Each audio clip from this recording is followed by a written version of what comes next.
വിശുദ്ധ യോഹന്നാന്റെ സുവിശേഷം 17-ാം അധ്യായം 9 മുതൽ 19 വരെയുള്ള തിരുവചനങ്ങൾ.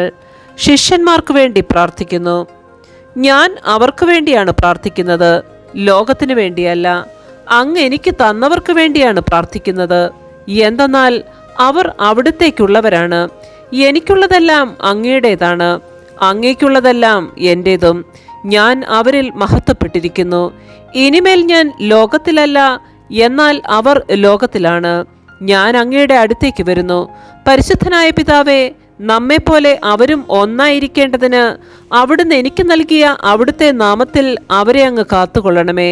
ഞാൻ അവരോട് കൂടി ആയിരുന്നപ്പോൾ അങ്ങ് എനിക്ക് നൽകിയ അവിടുത്തെ നാമത്തിൽ ഞാൻ അവരെ സംരക്ഷിച്ചു. ഞാൻ അവരെ കാത്തു സൂക്ഷിച്ചു. വിശുദ്ധ ലിഖിതം പൂർത്തിയാകുവാൻ വേണ്ടി നാശത്തിൻ്റെ പുത്രനല്ലാതെ അവരിൽ ആരും നഷ്ടപ്പെട്ടിട്ടില്ല. എന്നാൽ ഇപ്പോൾ ഇതാ ഞാൻ അങ്ങയുടെ അടുത്തേക്ക് വരുന്നു. ഇതെല്ലാം ലോകത്തിൽ വെച്ച് ഞാൻ സംസാരിക്കുന്നത് എൻ്റെ സന്തോഷം അതിൻ്റെ പൂർണ്ണതയിൽ അവർക്കുണ്ടാകേണ്ടതിനാണ്. അവിടുത്തെ വചനം അവർക്ക് ഞാൻ നൽകിയിരിക്കുന്നു. എന്നാൽ ലോകം അവരെ ദ്വേഷിച്ചു.